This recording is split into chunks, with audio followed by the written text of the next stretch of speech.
मला या कार्यक्रमाला त्यांनी तुम्हाला थोडंफार फक्त मार्गदर्शन जे मला वाटतंय आवश्यक तुमच्यासाठी तेवढं मी फक्त करणार आहे, कारण तुमचा वेळ खूप महत्त्वाचा आहे हे मला माहिती आहे. त्याच्यामुळे आज तुम्हाला मार्गदर्शन करताना मला काही महत्त्वाच्या गोष्टी अशा सांगाव्याशा वाटतात की शिक्षण हे इतकं महत्त्वाचं आहे. म्हणजे आता तुम्ही 10वीला हे जे आहे 10वीचं तुमचा हा जो कार्यक्रम आहे त्याला आपण सेंड ऑफ किंवा निरोप समारंभ न म्हणता सरांनी सांगितलं की आशीर्वाद सेरेमनी म्हणतात. आशीर्वाद सेरेमनी याचा अर्थ कशासाठी आहे की तुम्हाला सरांचा गायडन्स आतापर्यंत होता आणि आताही पुढे परीक्षेला जाण्याच्या क्षणापर्यंत तुम्हाला त्यांचं जे काय आहे टीचर्स आहेत पूर्ण जे काय आहे त्यांचं तुम्हाला सहकार्य मिळणार आहे. तुम्हाला काही तुमच्या क्युरीज असतील त्या तुम्ही सरांना किंवा तुमच्या टीचर्सला वगैरे विचारायच्या आहे वेळच्या वेळी. आणि हे 10वीचं जे तुमचा आशीर्वाद सेरेमनी आहे याच्यामध्ये तुम्हाला मला महत्त्वाच्या काही गोष्टी सांगायच्या आहेत की शिक्षण आपल्या जीवनामध्ये शिक्षण इतकं महत्त्वाचं आहे. तुम्ही आता बघत असाल किंवा तुमच्या घरात पण तुम्ही कुठेही समाजामध्ये किंवा घरात किंवा कशावर पण तुम्ही मोबाईल वगैरे यूज करता प्रत्येक ठिकाणी तुम्ही बघत असाल शिक्षणामध्ये कोणाचाही वाटा नसतो. आता प्रॉपर्टी जर का असेल तर एखादा प्रॉपर्टीमध्ये वाटा मागू शकतो, पण एखादा जर का जास्त शिक्षण असेल तर तो त्याला सांगू नाही शकत तर तुझ्या शिक्षणापैकी एवढा भाग मला दे. त्याच्यामुळे शिक्षणाचं खूप महत्त्व आहे. आणि 10वी नंतर तुमचं करिअर घडणार आहे. त्याच्यामुळे 10वी नंतर हे 10वीचे मार्क्स जे आहेत ना तर ते तुम्हाला प्रत्येक ठिकाणी हे होणार आहे. आणि तुमचं 10वी जेव्हा तुम्ही पास होणार आहे तेव्हा तुमचं नाव एक जे आहे ते खूप आता बघा तुमचं नाव कुठून होतं पहिले तर तुमची ओळख जी होणार आहे तर तुम्हाला जेव्हा चांगले मार्क्स पडतील तेव्हा ते काय म्हणणार आहे अरे हा हा यांचा हा तुमच्या आडनावाची जेव्हा तिकडे हे होणार आहे. त्याच्यानंतर कुठल्या शाळेतून आहेत तुम्ही, कुठल्या क्लासमधून तुम्ही अचिव्हर्सचे विद्यार्थी आहात तुम्ही, त्याच्यानंतर कुठल्या गावातून. म्हणजे आपण जेव्हा इकडे आपण बघतो की RPS ऑफिसर म्हणा किंवा एखादी नावाजलेली व्यक्ती कुठल्याही क्षेत्रामध्ये ती जर का असेल तर आपण पटकन बघतो अरे कुठल्या गावातून आहे, कुठल्या शाळेतून शिकली आहे. JLPचा जरी विद्यार्थी असेल तरी त्याचं नाव जर का मोठ्या लिस्टमध्ये होतं त्यावेळेस आपल्याला तो अभिमान असतो.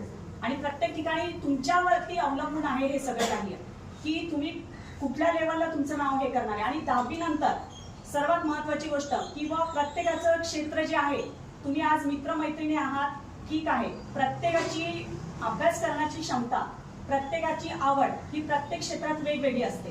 त्याच्यामुळे असं विचार नाही करायचा की हा आर्ट्सला गेला म्हणून मी आर्ट्सला जाईल, हा कॉमर्सला गेला म्हणून मी कॉमर्सला जाईल, असा पण विचार नाहीये. 10वी नंतर तुमचं जे करिअर घडणार तुमची आवड आहे, तुमचे मार्क्स आहेत, त्याच्यानंतर तुमचं करिअर आहे, तेव्हा तुम्ही आपल्या करिअरची निवड करताना ती महत्त्वाची. आणि दुसरी गोष्ट म्हणजे तुम्हाला मी सांगणार आहे की 10वी मध्ये आपले मार्क्स मिळवायचे आहे, आपल्याला जास्तीत जास्त मार्क्स मिळवायचे. आतापर्यंत तुमच्या सरांनी मला आता मगाशीच सांगितलं की तुमच्या रिव्हिजन्स झालेल्या आहेत, तुमची पूर्व परीक्षा झालेली आहे, त्या जवळजवळ 1-1, 2-2, 3-3 वेळेस पेपर सॉल्व्ह करून खूप चांगलं म्हणजे खूप चांगलं काम करते आहे अचिव्हर्स अकॅडमी. आणि हे सर्व कशासाठी करता आहे आता तुम्ही इकडून गेल्यानंतर अजून दुसरे विद्यार्थी नाही पण त्यांचं फक्त एकच ध्येय आहे का आपल्या अकॅडमीमधून कुठलाही विद्यार्थी जेव्हा जाईल तर त्याचं करिअर खूप चांगलं घडावं, त्याने पुढे काहीतरी करावं. आता तुम्ही पुढे चालून आल्यानंतर जेव्हा तुम्ही इकडे याल आज जसं मी जव्हारमधली आहे, मी जव्हारमध्ये शिकलेली आहे आणि आमच्या वेळेस मला आठवतंय की फक्त मराठी मीडियम होतं, इंग्लिश मीडियम आमच्या वेळेस नव्हतं.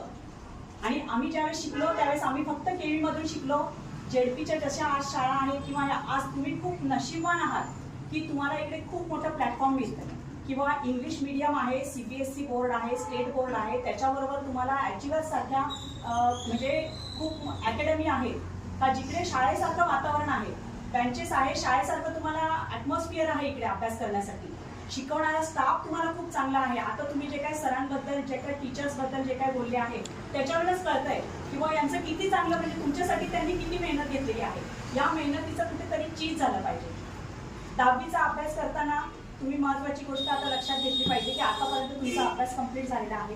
आता तुम्ही पॉईंट बेस अभ्यास करायचा आहे, पॉईंट्स काढणं त्याच्यावर अभ्यास करणं. आणि अभ्यास करत असताना म्हणजे वाचन त्याच्याबरोबर मनन पाहिजे, लिखाण सुद्धा पाहिजे. या गोष्टी पण तुम्ही आता इकडून गेल्यानंतर जेव्हा तुम्ही सेल्फ स्टडी करणार आहात तेव्हा सेल्फ स्टडी करताना असं नाही का बाबा ना एवढं झालेलं आहे, आपलं लिखाण झालेलं आहे, प्रश्नपत्रिका सोडून झालेल्या आहे, त्या फक्त वाच वाच वाच असं करायचं नाही. एक अभ्यासाची ठराविक पद्धत ठेवा.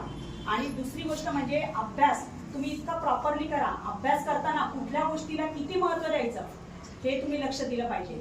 आता मला इकडे बसलेल्या विद्यार्थ्यांपैकी मला सांगा मोबाईल किती जणांकडे, स्मार्टफोन किती जणांकडे आहे, किती जणांकडे आहे? प्रामाणिकपणे सांगा, मी काहीच म्हणणार नाहीये तुम्हाला. किती जणांकडे स्मार्टफोन आहे? त्याच्यापेक्षा मी थोडासा प्रश्न वेगळा विचारतो. कोणाकडे नाहीये ना? हा, कोणाकडे नाहीये.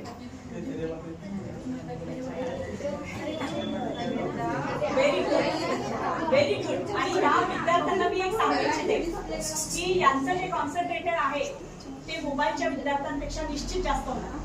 तुम्हाला मी एक सांगू का, म्हणजे एक प्रामाणिकपणे माझं एक फक्त प्रामाणिक